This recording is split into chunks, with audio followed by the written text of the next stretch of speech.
नमस्कार, मैं हूं विद्यासागर। स्वागत है आप सभी का दिल्ली लाइव में। अब बुलेटिन में सबसे पहले बात कोरोना की करते हैं तो दिल्ली में तेजी से घट रहे कोरोना केस। दिल्ली में 24 घंटे में कोरोना के 946 केस सामने आए हैं, जबकि 24 घंटे के भीतर 78 लोगों की मौत हुई है। दिल्ली में 24 घंटे में 1803 लोग ठीक हुए हैं, जबकि कोरोना के 12100 एक्टिव केस अभी भी दिल्ली में हैं। दिल्ली में अब तक 24,151 लोगों की मौत हो चुकी है कोरोना से। तो 78 लोगों की मौत हुई है। एक बार आपको फिर से बता दें, 1803 लोग ठीक हुए हैं 24 घंटे के भीतर। तो मोदी सरकार के 7 साल पूरे होने पर बीजेपी कार्यकर्ता सेवा ही संगठन के अंतर्गत समाज सेवा कर रहे हैं और इस क्रम में सांसद प्रवेश वर्मा ने 7 ट्रक राहत सामग्री दिल्ली वासियों के लिए देने का संकल्प किया है। भाजपा के राष्ट्रीय अध्यक्ष जेपी नड्डा जी और सांसद प्रवेश वर्मा ने आज 7 ट्रक राहत सामग्री को हरी झंडी दिखाई, जिसमें Modi ration kit, N95 mask, face shield भेजे गए हैं।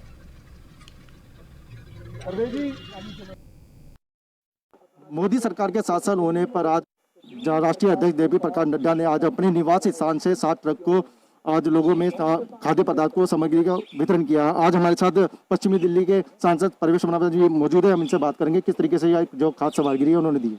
देखिए, भारत सरकार को 7 वर्ष पूरे हुए हैं, तो उसी उपलक्ष्य में 7 वर्ष के उपलक्ष्य में 7 ट्रक सामग्री ये आज हमने दिल्ली की जनता को रवाना किया है। और मेरी संस्था राष्ट्रीय स्वाभिमान पिछले 1-1.5 महीने से लगातार कुछ ना कुछ काम करे जा रही है। कोविड केयर सेंटर बना रहे हैं, अपना मास्क बांट रहे हैं, फल बांट रहे हैं, राशन बांट रहे हैं। आज क्योंकि ऐसा उपलक्ष्य था तो ये काम हमने किया और पूरे दिल्ली के लोगों में जाएगा। तो क्या क्या सामग्री जो आपका इसके अंदर? उसमें 4 लाख फेस शील्ड हैं, 5000 राशन किट हैं, 5000 ऑक्सीजन कैनुला है, 1 लाख N95 मास्क है। तो वैक्सीन को लेकर आप क्या कहेंगे, क्योंकि दिल्ली सरकार लगातार आरोप पे आरोप एक तरफ से आज दिल्ली में आप अपना प्राइवेट सेंटर में जाएंगे, वैक्सीन मिल रही है 1200 में।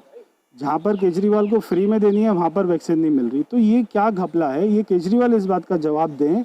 उन्होंने कहा था फ्री में सबको वैक्सीन मिलेगी, मगर उन्होंने सरकारी सेंटर बंद कर दिए और वो प्राइवेट सेंटर रोज आके उद्घाटन कर देते हैं जहाँ पर लोगों को पैसा देना पड़ रहा है। तो ये क्या घपला है? तो ये थे हमारे पश्चिमी दिल्ली के सांसद प्रवेश वर्मा जी। इन्होंने बताया कि किस तरीके से जो आज है मोदी सरकार के 7 साल पूरे होने पर 7 ट्रक को आज उन्होंने अपने क्षेत्र के अंदर लोगों को समर्पित किया है। कैमरामैन राजकुमार के साथ मैं Kamal Kishore, news on India. तो मोदी सरकार के 7 साल पर दिल्ली के लोधी रोड के इंदिरा कैंप में सांसद मीनाक्षी लेखी और निगम पार्षद सीमा भूपिंदर मल्लिक ने पीएम के मन की बात सुनी और कैंप के लोगों को राशन वितरित किया। इस मौके पर उन्होंने दिल्ली सरकार पर निशाना साधते हुए कहा कि दिल्ली सरकार का सालाना 10 करोड़ का बजट किस काम का है।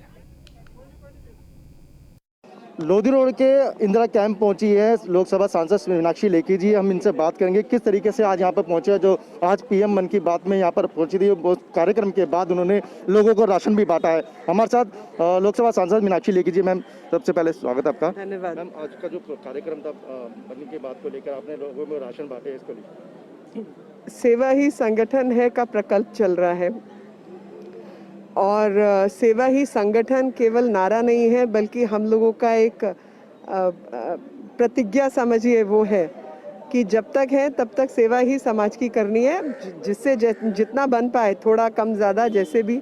अगर एक व्यक्ति, एक प्राणी को भी हम लोगों कुछ अच्छा कर पाते हैं तो वही हमारा सिद्धांत है। और भारतीय जनता पार्टी के सभी मेरे मंडल के सहयोगी कार्यकर्ता भाई बहन भी आज मौजूद थे। हमारा ये प्रकल्प रोज चल रहा है, हम रोज ये काम कर रहे हैं और आज का दिन इंदिरा कैंप का था। यहाँ क्षेत्र से लोगों की डिमांड आई थी कि बहन जी कुछ मदद चाहिए, तो उसी को लेकर आज का कार्यक्रम था। तो बीजेपी सरकार के 7 साल पूरे होने पर साउथ दिल्ली के सांसद रमेश बिधूड़ी ने मास्क, सैनिटाइजर और काढ़ा वितरित किया है। सांसद रमेश बिधूड़ी ने घर घर जाकर लोगों को सामान वितरित किया।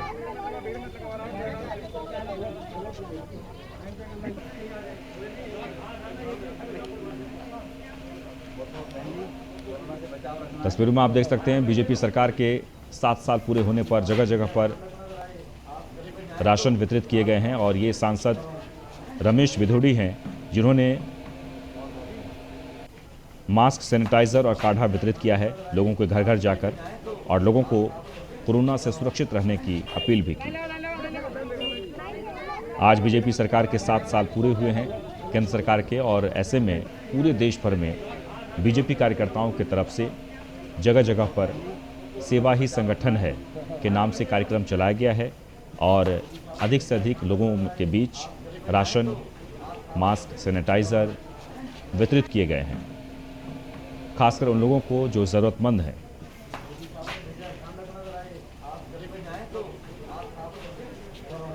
साउथ दिल्ली की तस्वीर है ये, जहां सांसद रमेश बिधूड़ी ने मास्क, सैनिटाइज़र बांटे हैं। तस्वीरों में आप देख सकते हैं दिल्ली के कई सांसद, मीनाक्षी लेखी जो इससे पहले आप देख रहे थे, सभी ने लोगों के बीच पहुंचकर आज सामानों का वितरण किया है।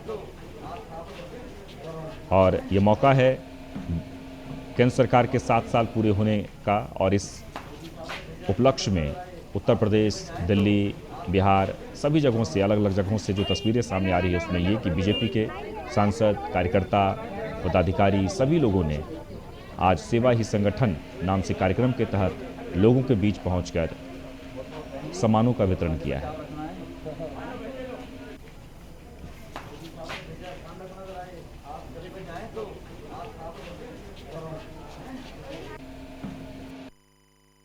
अभी तीसरी लहर का डर है, इसीलिए लोगों को मास्क, सैनिटाइजर्स, काढ़ा, बुजुर्ग लोग एक एक घूंट पिए और पहले से ही सावधानी बरते, इसलिए काढ़े की व्यवस्था और सैनिटाइजर्स और मास्क की व्यवस्था सेवा ही संगठन माने प्रधानमंत्री जी का आदेश अनुसार हम घर घर जाकर दे रहे हैं। उनकी आज सरकार 2 को 2 साल पूरे हो।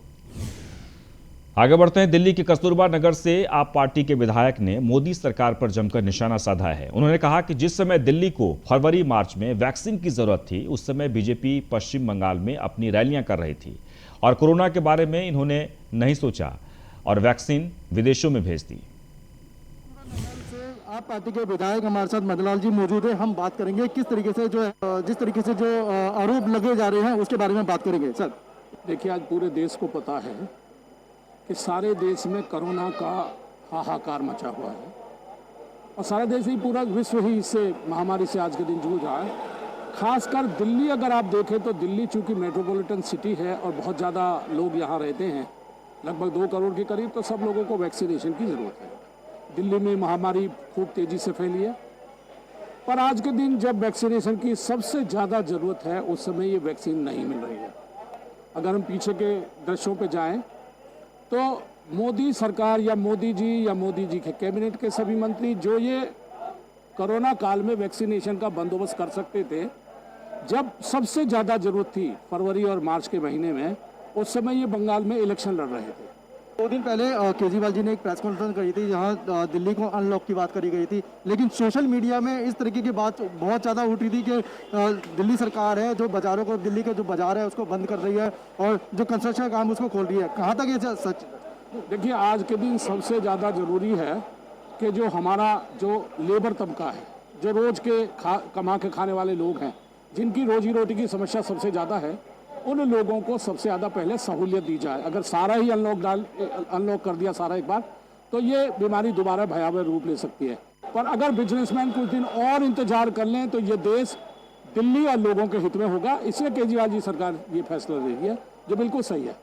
तो ये तो हमारे साथ कस्तूरबा नगर से आप विधायक मदनलाल जी। कैमरामैन राजकुमार के साथ मैं कमल किशोर।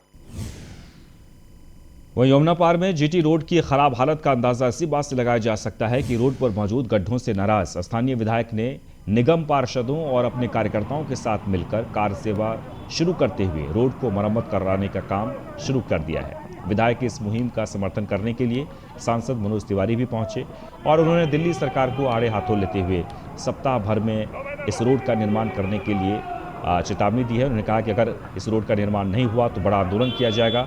जानकारी के मुताबिक रोहतास नगर विधानसभा में लगने वाले जीटी रोड पर मौजूद बड़े बड़े गड्ढों की वजह से आए दिन होने वाले सड़क हादसों से नाराज रोहतास नगर से भाजपा विधायक जितेंद्र महाजन ने अपने कार्यकर्ताओं और पार्षदों के साथ मिलकर रोड की मरम्मत करने के लिए कार सेवा शुरू कर दी है। विधायक जितेंद्र महाजन ने दिल्ली सरकार के कैबिनेट मंत्री सत्येंद्र जैन को भी पत्र लिखा, लेकिन अभी तक कोई कार्रवाई नहीं की गई है।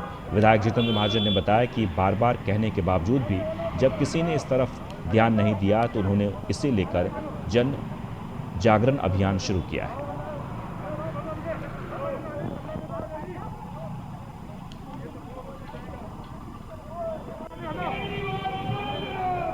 तस्वीरों में आप देख सकते हैं सड़क पर गड्ढों को भरते कोई आम आदमी नहीं बल्कि विधायक हैं। यमुना पार में जीटी रोड की खराब हालत का अंदाजा इसी बात से लगाया जा सकता है कि रोड पर मौजूद गड्ढों से नाराज स्थानीय विधायक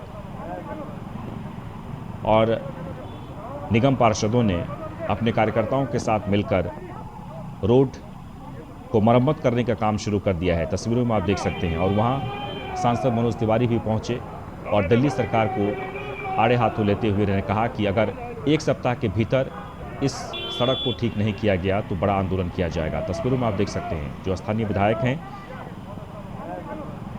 बीजेपी के जितेंद्र महाजन ने अपने कार्यकर्ताओं के साथ पर पहुंचकर सड़क में बने गड्ढे को भरने का काम शुरू किया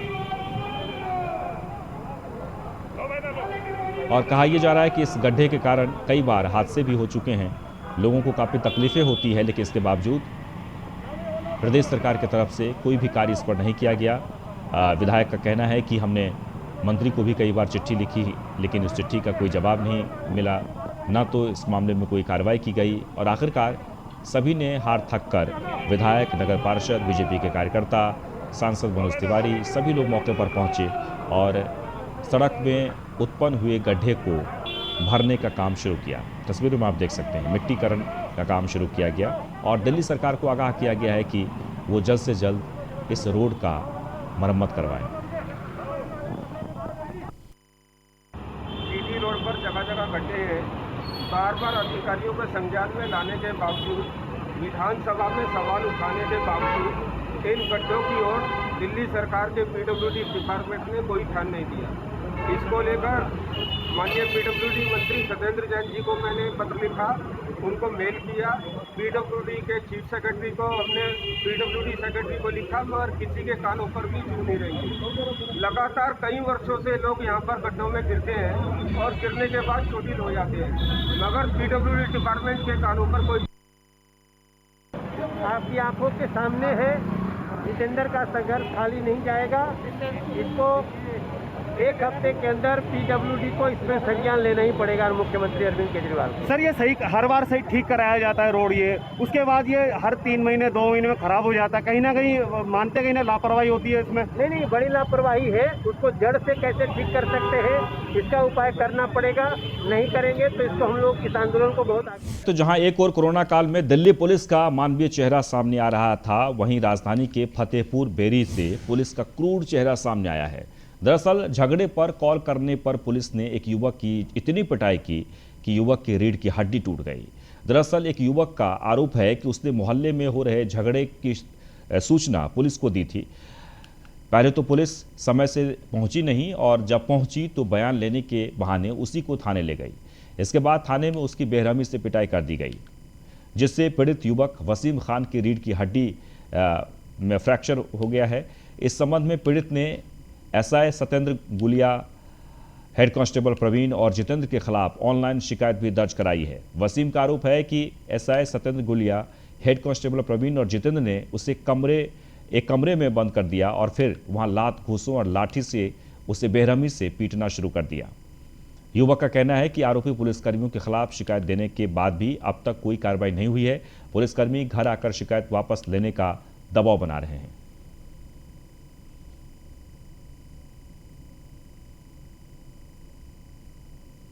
तस्वीरों में आप देख सकते हैं लगातार पुलिस की तरफ से ये कहा जाता है कि कहीं पर कोई दिक्कत हो तो आप हमें तुरंत कॉल करें और उससे आपकी जिम्मेदारी बढ़ती है। लेकिन एक शख्स ने जब पुलिस को फ़ोन करके शिकायत की, पुलिस को ये कहा कि मोहल्ले में 2 पक्षों में विवाद हो रहा है, तो पुलिस ने इस शख्स को पुलिस स्टेशन ले जाकर उसकी पिटाई की और इतनी पिटाई की कि उसकी रीढ़ की हड्डी टूट गई है।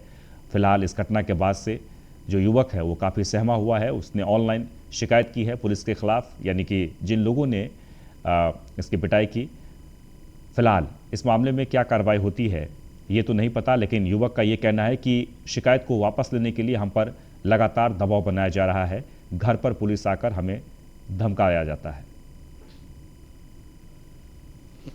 तो फतेहपुर बेरी की ये तस्वीर है, युवक जो बेड पर पड़ा हुआ है। दरअसल इसे जो चोट लगी है वो पुलिस की मार से, और बेकसूर युवक को पीटा गया। दरअसल एक झगड़े की शिकायत को लेकर इन्होंने पुलिस को फ़ोन करके जानकारी दी और पुलिस जब मौके पर पहुंची, एक तो पुलिस देरी से पहुंची जैसे युवक ने कहा है, और पुलिस पहुंचने के बाद झगड़े को शांत न कराकर बल्कि इसी युवक को उठाकर थाने ले गई और वहां बयान दर्ज कराने के बहाने एक कमरे में बंद कर दिया और फिर 3-4 पुलिस वाले लगातार पीटना शुरू कर दिया। लात घूंसों और डंडों से पीटा गया, जिसके कारण इस युवक की रीढ़ की हड्डी टूट गई है। फिलहाल अस्पताल में इलाज के बाद इसे घर भेज दिया गया है। अब सवाल यह है कि इस युवक ने पुलिस के खिलाफ शिकायत तो दर्ज करा दी, लेकिन अभी तक इस मामले में कोई एक्शन नहीं लिया गया है। युवक का कहना है कि पुलिस लगातार हमारे घर पर आकर हम पर दबाव बनाया जा रहा है कि इस केस को वापस लो।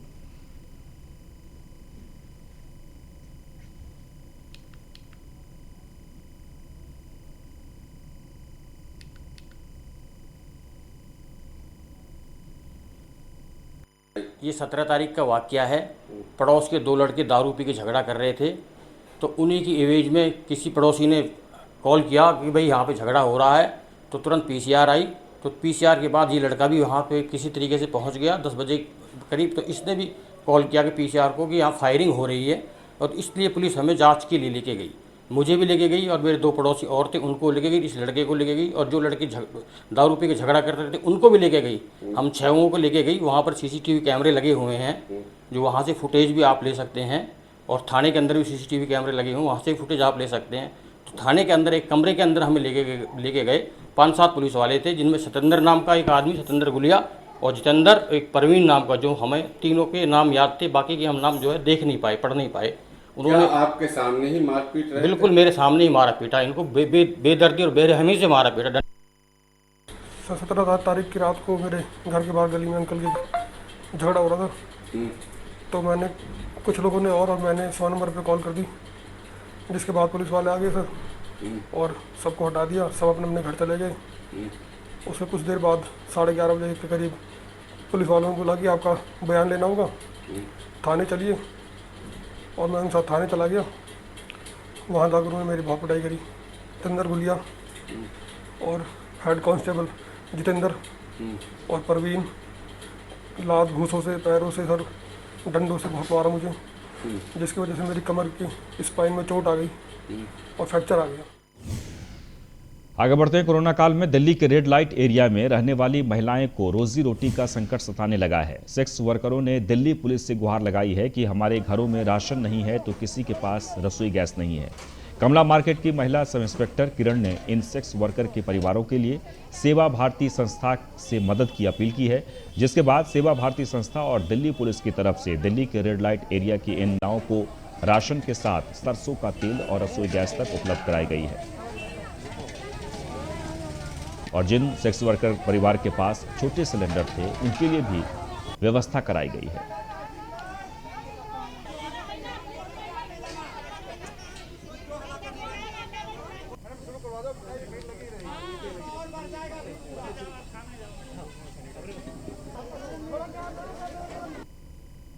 देखिए मैं यहाँ पे चौकी इंचार्ज हूँ जीवी रोड की, और मैं इनके साथ कई दिनों से जुड़ी हूँ।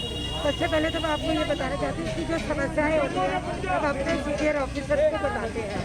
तो जैसे हमारे पुलिस कमिश्नर साहब की रियासत के रास्ते थी, वो चाहते हैं कि हम जितने भी पुलिस हैं कम्युनिटी के साथ जुड़े रहें। समाज में जो आज एक महामारी फैली हुई है, तो हम पुलिस के जरिए उसकी मदद कर सकते हैं। तो हम समय समय पर अपने डीसीपी ज्वाइन सीपी साहब और स्पेशल सीपी जैसे राजेश साहब, सुदेला साहब और हमारे DCP Jasmeet Singh sir, Rohit Meena sir और श्वेता मैम की तरफ से हमें। राजधानी दिल्ली के न्यू अशोकनगर थाना इलाके के जय अंबे अपार्टमेंट में एक युवक ने फांसी लगाकर खुदकुशी कर ली है। मृतक के परिवार का आरोप है कि एक दिन पहले पड़ोसियों ने युवक की पिटाई की थी। रिपोर्ट दर्ज कराने के बाद भी पुलिस ने कोई कार्रवाई नहीं की, जिससे नाराज युवक ने फांसी लगाकर खुदकुशी कर ली। वहीं युवक की पिटाई का सीसीटीवी फुटेज भी सामने आया है, जिसमें पुलिस के सामने ही लोग युवक की पिटाई कर रहे हैं। मेरे भाई ने सुसाइड करा है पुलिस वालों की वजह से, पुलिस के सामने उसे पीटा गया है। ठीक है सर, हम जैम्बे अपार्टमेंट में रहते हैं। यहाँ के अपार्टमेंट वालों ने भी पीटा है उसे और पुलिस खड़े होकर देख रही है। पुलिस वाले बाद में उतरे हैं गाड़ी से, उन्होंने भी उतर के मारा है। उसके बाद सर वो गाड़ी के नीचे घुस गया है। वो ये चीज़ बोल रहा था कि दोनों पार्टी को लेके चलो, मगर पुलिस ने उसकी एक ना सुनी। इसकी वजह से सर उसने 20 तारीख की शाम को सुसाइड कर लिया। ठीक है सर, और अभी तक कोई कार्रवाई नहीं हुई है। पीएम रिपोर्ट में आईओ बोल रहे हैं कि कोई चोट नहीं आई है। मैंने खुद डॉक्टर को पीएम रिपोर्ट दिखाई है, डॉक्टर बोल रहे हैं उसके लीवर में चोट है, आँख वगैरह उसकी सूजी पड़ी है। ठीक है सर, और कोई भी हमारी कोई हेल्प नहीं कर रहा है, ना हमारे पिताजी हैं और ना कोई है सर। अब मैं अकेला रह चुका हूँ, मम्मी है मेरी और सिस्टर हैं सर, हमारी कोई हेल्प नहीं हो रही है सर। मेरे बेटा राजधानी दिल्ली के नॉर्थ वेस्ट जिले की डीसीपी उषा रंगनानी ने अपने पूरे जिले में हुनर को कदर एक प्रोग्राम की शुरुआत की है, जिसमें स्लम बस्ती के बेरोजगार युवाओं को स्किल डेवलपमेंट की ट्रेनिंग देकर उन्हें रोजगार से जोड़ा जाएगा। कोरोना महामारी को देखते हुए युवाओं को हेल्थ सेक्टर से जोड़कर उनके हुनर को निखारा जा रहा है और इस महामारी में तीसरी लहर को देखते हुए इन युवाओं के रोजगार और लोगों की सेवा को ध्यान में रखते हुए इसकी शुरुआत की गई है। देखिए, ये हमारी एक युवा स्कीम है जिसके तहत अब नॉर्थ वेस्ट डिस्ट्रिक्ट ने लगभग 8 हॉस्पिटल्स और 5 कंपनीज से कोऑर्डिनेट किया है और जो अंडर प्रिविलेज यूथ हैं, जिस तरह जे क्लस्टर्स में जो रहते हैं, स्लम्स में या रीसेटलमेंट कॉलोनीज़ में, उन अनएम्प्लॉयड यूथ को अच्छे से स्किल ट्रेनिंग प्रोवाइड करके बेसिकली हेल्थ केयर सेक्टर में, और क्योंकि पैंडेमिक के टाइम पे काफ़ी लॉस ऑफ जॉब वाली सिचुएशन आई है, काफ़ी जो यूथ हैं बिकॉज ऑफ लॉकडाउन और इकोनॉमिक एक्टिविटीज़ की कमी की वजह से उन्होंने अपनी जॉब खो दी है, और कहीं ऐसा ना हो कि ये फिर अपने इकोनॉमिक डिसएडवांटेज की वजह से कहीं क्राइम कर लें, तो इनको हम स्किल ट्रेनिंग प्रोवाइड कर रहे हैं। इन यूथ को under privilege sections of societies में जो यूथ हैं उनको हम लोग स्किल ट्रेनिंग प्रोवाइड करके हेल्थ केयर सेक्टर में फिर प्लेसमेंट के लिए लगाएंगे। मैम, कितनी अस्पतालों में आप लोग से टाई अप है? हमने 8 अस्पतालों से टाई अप करा है, जिसमें शामिल है फोर्टिस हॉस्पिटल और दीपचंद बंदूक hospital, MD city hospital, global Bansal hospital, new life और भी काफ़ी हॉस्पिटल्स हैं। अभी तक कितने लड़के को इस साथ में रखा गया है? हमने लगभग अभी पिछले हफ्ते 157 और अभी फिर 25 बच्चों को। दिल्ली पुलिस दिल की पुलिस। जी हाँ, दिल्ली पुलिस ने एक बार और सिद्ध कर दिखाया है कि वो किस तरीके से दिल्ली वालों की सेवा करना जानती है। इस पैंडेमिक माहौल में जहाँ एक तरफ लोगों की नौकरियां जा रही हैं और तमाम ये बीमारी से लोगों की जानें जा रही हैं, उसमें भी किस तरीके से लोगों की सेवाएं करनी है और किस तरीके से इस यूथ का, जो आने वाला जो यूथ है, इनके रोजगार को लेकर के किस तरीके से चिंता करनी है और आने वाली जो थर्ड वेव है, थर्ड लहर है, उसमें कैसे लोगों की जान बचानी है, इसको लेकर के इन्होंने एक प्रोग्राम चलाया हुनर को कदर, जिसमें तमाम स्लम बस्ती से यूथ को, युवाओं को शामिल करा और शामिल करने के बाद इनकी एक ट्रेनिंग प्रोग्राम को शामिल किया गया है, जिसके बाद ये जो आने वाली थर्ड लहर है, इस थर्ड लहर में ये यूथ किस तरीके से लोगों की सेवा कर सके और अपने रोजगार को भी बना सके, इस बात का ख्याल रखते हुए डीसीपी उषा रंगनानी ने इस प्रोग्राम की शुरुआत करी। और मैं आपको बता दूं कि ये जो प्रोग्राम है पूरी दिल्ली में इस समय चर्चा का विषय बना हुआ है। अब आने वाला समय ये देखना होगा कि किस तरीके से ये प्रोग्राम दिल्ली वालों के दिल को जीतता है। दिल्ली से टीपू सुल्तान की रिपोर्ट। दिल्ली वह पूर्वी दिल्ली के शाहदरा इलाके में कोरोना काल में मजदूर वर्ग के लोगों को और पूर्वी दिल्ली के स्वामी दयानंद अस्पताल में मरीज के परिजनों को खाना वितरण करने का कार्य पूर्वांचल मोर्चा भाजपा और स्वच्छ एवं हेल्थ रसोई की ओर से पिछले 15 दिनों से लगातार किया जा रहा है।